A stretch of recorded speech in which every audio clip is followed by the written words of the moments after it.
Hey there, Otaku! Are you into video gaming? Are you into retro video gaming? Are you into modern video gaming? Go Mega Otaku Gamer Alpha has new episodes most Sundays right here on Kenny TV. Check them out!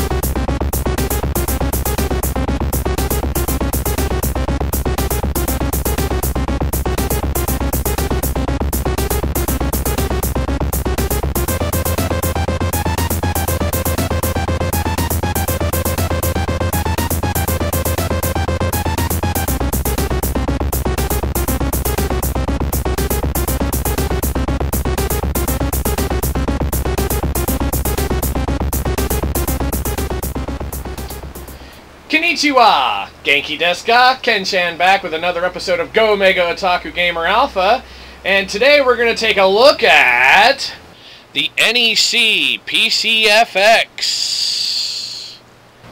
Now, NEC was the company that brought us the TurboGrafx, the PC Duo, the PC Engine, etc., etc. And they needed something to put out there to compete with the 5th generation, with the Sony PlayStation and machines from that era. The NEC PCFX was a 5th generation console. It was available in Japan on December 23rd, 1994. It was discontinued in 1998. It is a Japanese-only console. That being said, it was a 32-bit console. It looks kind of like a tower, like a computer tower. It used CD-ROM for its medium. The CPU is an NEC V810, and its predecessor was the Turbo Duo. As I said, the console was released only in Japan, where it was seen as a commercial failure. It was totally owned, or pwned, or whatever you want to call it, by machines like the Sony PlayStation and the Nintendo 64. When you see the games that they had for it, you'll probably quickly understand why. It didn't really have much in the way of games that were really all that playable. I'll explain that in a little bit. Let's take a look at the machine.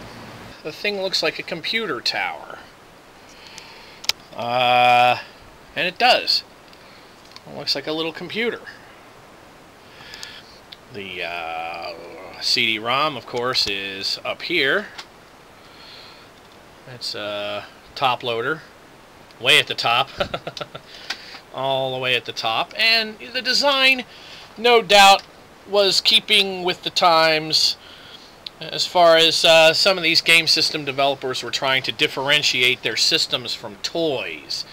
They didn't want to give it a toy look, so they gave it a more high-tech look by making it look like a computer from the same era. Power button here. This is power button, and this interesting little thing here is a memory card slot. A memory card goes in there. I don't have a memory card for it, and where the controller plugs in, and there's a second slot down there that has a little stopper plug or something put into it to keep it covered and clean, whatever. Turning it around on the back, you see that the power is hardwired in there, which is something I don't really care for myself. Now, they were kind enough to install an S-Video connection here.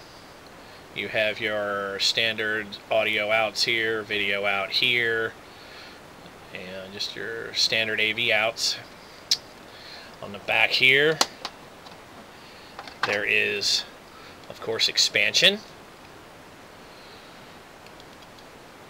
which never got used because the thing wasn't around long enough for anything like that.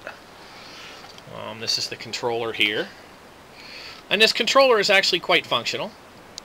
You have your rocker switch here. Select and run, which is the same as, you know, select and start, like you would see, you know, on any other system. You have these mode buttons. I'm assuming that these are for, you know, pro controls like turbos and things like that. And you have these Roman numerals here, 1, 2, 3, 4, 5, 6, 6-button controller that came standard with it, which is cool. The back of it's pretty cool because you can get a grip on it really well. With the this is all shaped right here, so you can really get a grip on the thing quite well. It's a quite not a bad system really design-wise. There's nothing wrong with the design.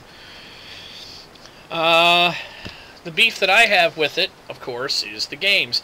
Now, these games that we're going to look at here in a moment are, of course, all Japanese games. Because, as I said, this system was not available in this country. This is a Japanese import. And I will also point out, before we look at the games, that a lot of these games, if you try to buy them now, are mondo expensive. The cheapest games that you can get for this, and I saw one vendor at the Too Many Games convention this past summer, one vendor that had PCFX and games. Okay, the cheapest games were $60 in the box, and those were that cheap because they were unplayable. They're text-intensive. They're role-playing games and things where you have to be able to read. So unless you read Japanese, you are out of luck. You're not going to be able to play something like that. The games that are playable, like fighting games, etc., can run anywhere from $150 to $300 for a game in the box. Again, very rare, import, very expensive. This is one case where the system and the games that come for it, if you try to buy them now, are quite expensive. That's if you get one that works and the games work and all that stuff, and it's in the box, etc. The system doesn't have to be in the box, but the games are in the box, buddy, you're going to pay a lot of money for them. So of course, the games that I have for this system are not in the box. I did not get them in a box. I got them in a little pile instead, and they were just the loose discs. I was lucky to get that. So let's go ahead and take a look at some of these games. Okay, now here we have the splash screen for the PCFX. As you see, it's all in Japanese. This is for photo CDs. See my little hand moving here? Right here. Photo CDs. Yay. Music CDs. This is, I'm assuming, some manner of memory management for the card slot. And this would be for game CD. But we're going to try this here.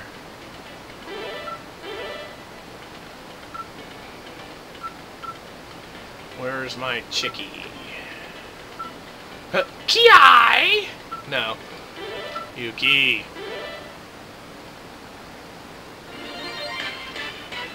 Now, Yuki could be mistaken for a man with long hair and boobs, but it's really a chick. She's a buff chick. Really, really buff. Now watch what this does. Every time you punch or kick, it goes to a little cutscene. Or jump.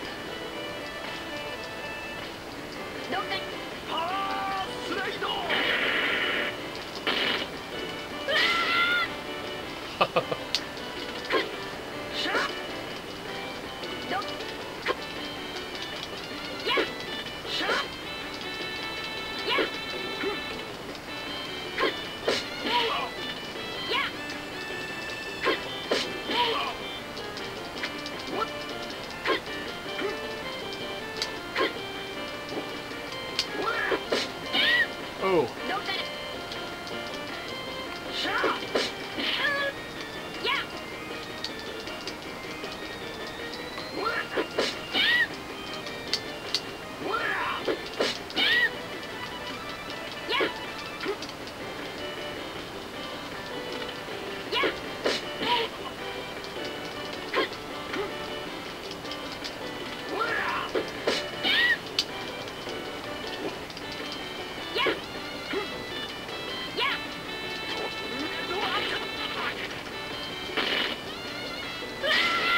Let's see, I jumped there, but...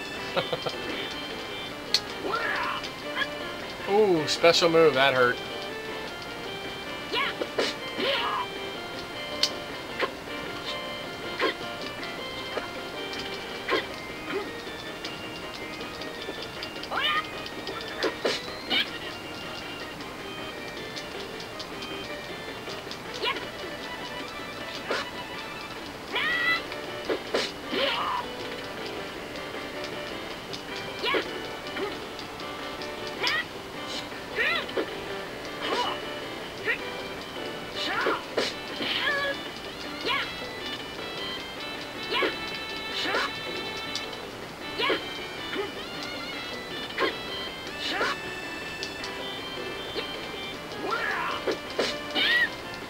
Tried to jump out of the way that time too.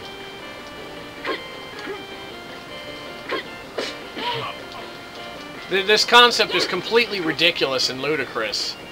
I don't know who in the hell would play something like this other than me. Oh, look, I lost. Let's look at some of these other quote-unquote games. Ooh, look at this. And of course, you know, this has good graphical capabilities. There's nothing wrong with it. You know, this is a full-blown anime right here. What they're showing here doesn't look bad.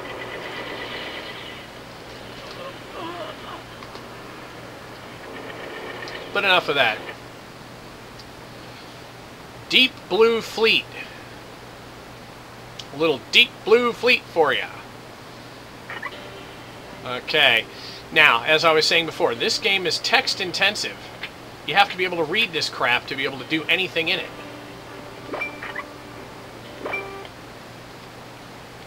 Apparently I did something. Oh, look.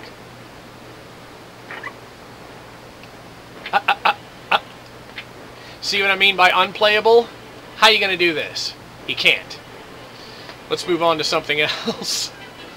Okay, this disc here is one of the Anime Freak FX discs. What this is a collection of little anime shorts and stuff like that for anime fans to enjoy. This isn't even really a game.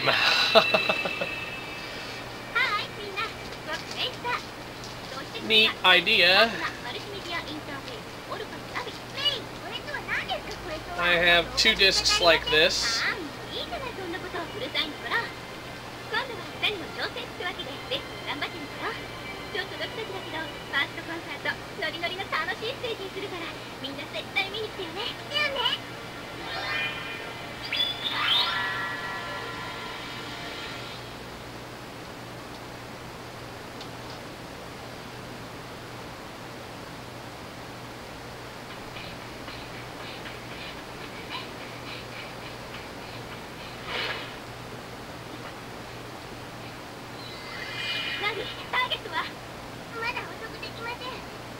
Right on. So anyway, you get the idea. Let's move on from this. While this is all fascinating and stuff, and I could sit here and watch this, not everybody in the world is going to get this. But let's go ahead and put my name in.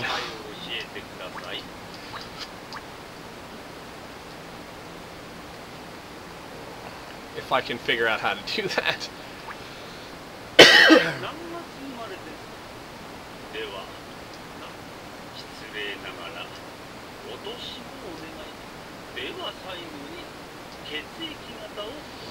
have no idea what I'm doing.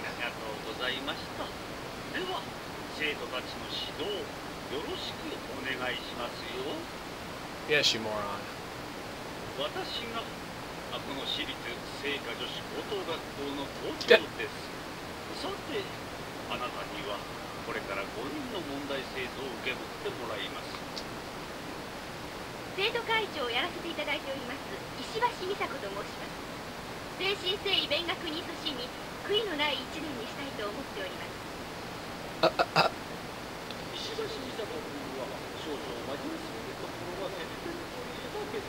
I have no idea what any of this is. If anybody has any clues, leave a comment. Aye, they're cute, you know. It looks like some manner of card game, maybe, because she's holding cards there, so I'm thinking this is going to be some kind of Pokemon thing, but not with Pokemon. Right on. Love the widow's peak on this chick.